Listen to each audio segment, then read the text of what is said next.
क्षमा रोशन कर लेते हैं आज की इस बज़्म की, तो मैं आपकी अपनी चहीती लाडली मोहतरमा, इस इलाके की आमदार मोहतरमा आली जनाब वर्षा ताई गायकवाड़ साहबा से गुजारिश करता हूं और उनके हस्बैंड मोहतरम राजू गोडसे साहब से गुजारिश करता हूं कि यहां आ जाएं और आज की इस बज़्म में मोहब्बत, इस महफिल की क्षमा रोशन फरमा दें।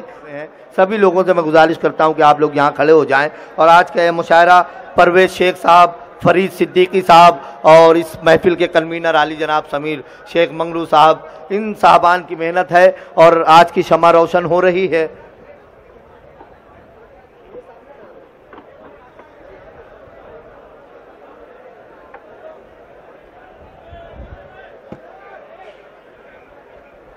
मैं चाहता हूं कि जितने लोग आज की इस महफिल में आए हुए हैं सभी लोग जोरदार तालियां बजाएं ताकि आज की इस महफिल की क्षमा रोशन हो।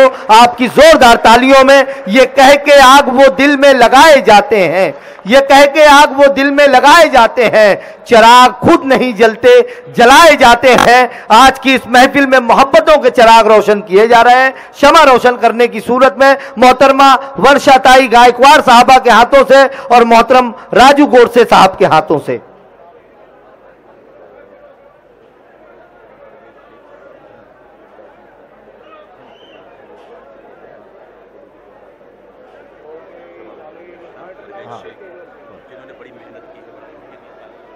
अब मैं चाहता हूं कि आज के इस मुशायरे के बहुत ही अनथक मेहनत और जिद्दोजहद और कोशिश करने वाले हमारे मोहतरम परवेज शेख साहब भी यहाँ पर डाइस पर आए हुए हैं। मैं चाहता हूं कि एक मर्तबा जोरदार तालियां होनी चाहिए। बहुत मेहनत की है आज की इस महफिल के लिए परवेज शेख साहब ने, मैं उनको भी मुबारकबाद पेश करता हूं आज की इस बज़्म में, आज की इस महफिल में।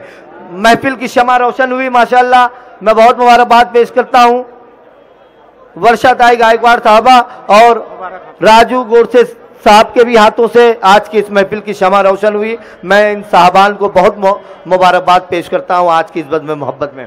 कहीं कहीं जिंदगी ज़रूरी है, कहीं कहीं आपका बेदार होना ज़रूरी है, कहीं कहीं आपका बोलना ज़रूरी है। मैं इसलिए जिंदा हूं कि मैं बोल रहा हूं, दुनिया किसी गूंगे की कहानी नहीं लिखती। दोस्तों आपको भी बोलना होगा, हमको भी बोलना होगा, क्योंकि हम लोग अगर खामोश हो जाते हैं तो सामने वालों को बोलने का हुनर आ जाया करता है। किसी शायर का बहुत अच्छा शेर मुझे याद आता है कि वो उसे फन आ गया है बोलने का, उसे फन आ गया है बोलने का, मेरी खामोशियों का ये असर है। दोस्तों अगर आप खामोश रहते हैं तो आपके मुखालफिन की बोलने की ताकत बढ़ जाया करती है। तो आपको बोलना होगा। आप कभी कभी संजीदा होते हैं तो हमें डर लगने लगता है।